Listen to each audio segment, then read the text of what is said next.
What's up guys, Jimmy with Andrew. Welcome back to Freshly Charged. And in today's video, we've got another electric dirt bike and we're gonna tell you why you should consider this bike over all the other e-motos on the market. Andrew, what do we have? It's a Cyberbike R1, which is a collaboration with Rerode. And I'm loving this thing. It's 50 plus miles per hour, really good suspension, and we'll tell you more about it in the walkthrough.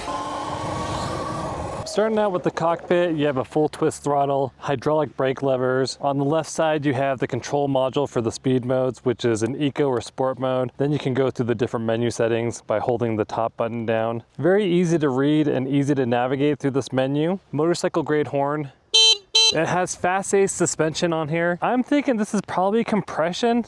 It might be preload, it just didn't describe what it is, and I've just been kind of messing around with it. Still trying to figure it out. And then there's an air bleed on the left side. You have a 4 LED front-facing light with adjustable angle, plastic badge in the front, plastic fender, a tire that measures in at 70 by 100 by 19, so it's a 19-inch tire, 203mm brake disc with 4-piston hydraulic brakes. Motorcycle grade horn is located underneath the frame. And then moving to the top, you have a keyed ignition with USB-C and USB-A charge ports lighted. Then let's go ahead and take out this key and then open up the battery holder. So in the battery holder, this is a 72 volt, 35 amp hour battery with LG 21700 battery cells. The charge port's attached to it so you can charge from the exterior and also remove the battery and charge it. And then make sure that when you get the bike, you flip this switch because this will turn on the throttle. You'll be able to power on the rest of the bike and you may think that something is broken, but you just need to flip that switch to make the throttle live. The battery powers a 10 kilowatt motor, which has a peak output of 390 Newton meters of torque. There's a vector controller that's underneath it, which is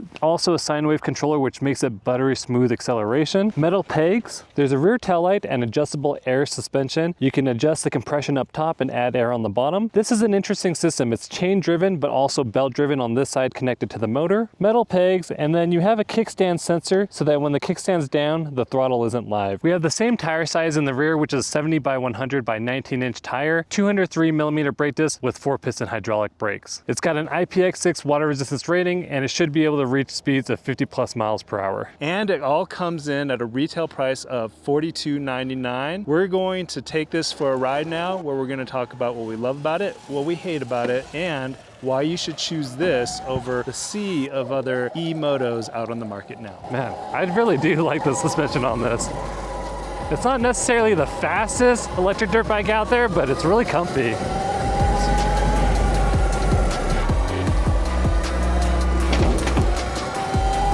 All right, Andrew, how'd it go? Look like you're having some fun out there. Man, I really dig the suspension that's on here. You could just see him off in the distance, dust cloud behind him, big grin on his face. Let's talk about what we love most about the Cyberbike R1. The way this rides is really nice. What we're finding with a lot of these budget electric dirt bikes, anything below $4,500, a lot of times the geometry's off on them. The rear end tells weird. The suspension just isn't that great. I love that they put FastAce suspension on the front end rather than D&M suspension, which we're finding on most of the budget electric dirt bikes out there. A lot more plush. And in the rear, I love that they use air suspension rather than a D&M suspension as well. Now, we've reviewed other e-bikes in the budget category, and one of the things that stands out is the build quality, the overall aesthetics, and the appearance of the bike. This one, out of the box, came looking really sharp. I love the lines on this bike, the whole cable management, the stickers, and just the overall finish with this bike. It's very sharp. And then a couple safety and security features, which I'm a big fan of. I do love that it comes with keyed ignition, so keyed on and off. Sometimes these bikes don't come with anything.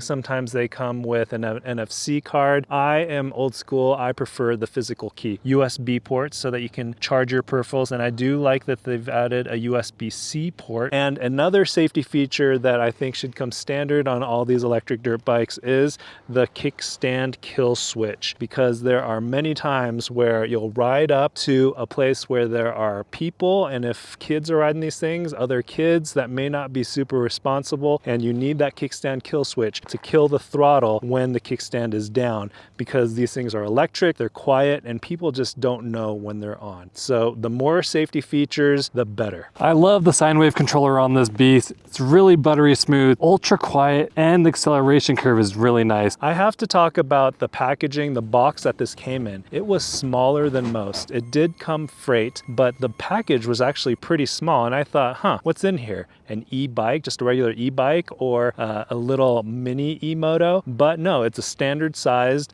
electric dirt bike. And so I thought, well, if it's coming in such a small package, there must be a lot of assembly, and it must be a difficult assembly process. But Andrew, how did that go? Man, it wasn't tough at all. It was actually very straightforward assembling this bike. This is a fairly light emoto. It only weighs 130 pounds. And Cyberbike has been around for a while. We've been working with them for close to 3 years, so I love that this is backed by a reputable dealer out there. They also have a pretty decent sized dealer network, and if you're looking to carry the R1 yourself, you can reach out to them because they're also looking to grow their dealer network. And just another plug for Cyberbike. We reviewed that mountain bike 3+ years ago, and my buddy is riding it now. He uses it every day. I actually just talked to him. He's loved it. He has had a few issues, and those issues have all been resolved talking to Cyberbike's customer service. They're really easy to get to. They're very helpful, and the thing that really struck me was I called and a real person picked up, and I was like, oh, what is going on here? A real person picked up that spoke American English. It was incredible. And so Cyberbike, they stand behind their products. They've been here for a while, and I think they're going to be here to take care of your needs with this R1. The bike, though, does have some issues that we need to address, and at our next stop, we're going to talk about those things.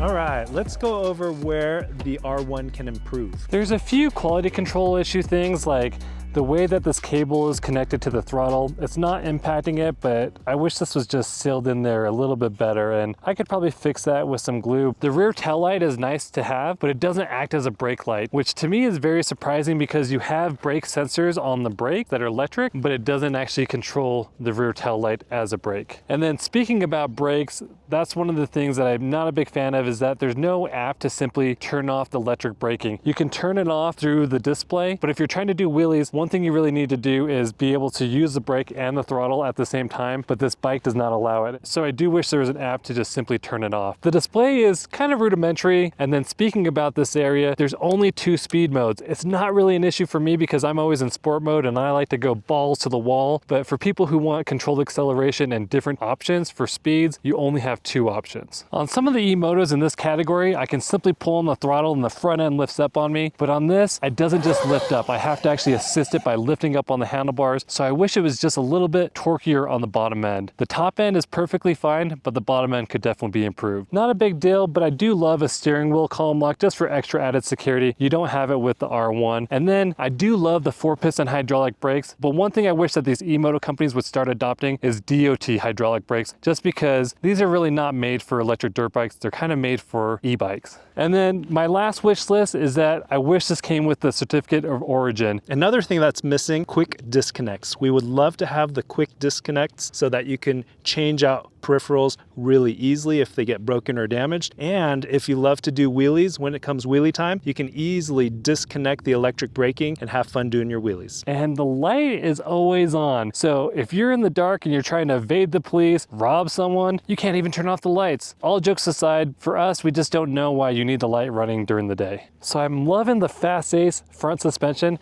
but one thing I can't figure out is why this has an air bleed chamber, but no way to add air into this. I've yet to find an intake to hook up a suspension pump to. I just have a way to bleed out air, but no way to put air back in. I've checked the bottom, there's nothing up top, so I'm a little bit confused, but it's nice, just confused. We're gonna keep riding, and while we ride, we're gonna answer the question, why should you choose this over the sea of other emotos in this category? I would say that there's a little bit more bottom end torque once the battery goes down a little bit. At 100% charge, I never really felt that throttle picking my front end up, but once I got below 80%, now it just easily lifts up. So very odd. Sometimes we find with fully charged batteries, you can't get the full draw to the motor, and I've never been able to know what's going on there. So if you know, leave a comment down below. All right, Andrew, who should get this R1 by Cyberbike? I've ridden a lot of bikes in this price point that are faster, have bigger batteries, but they don't ride nearly as nice. So for the main purpose for why I would choose this bike is the geometry's on point, rides ultra smooth, and the sine wave controller just makes it for a really fun ride. Nice quality, rides nice, looks nice. It has a great dealer network backup. It is a surprisingly nice package. Check out our full written review at freshlycharged.com. Thanks for watching, and when you ride, wear your safety gear.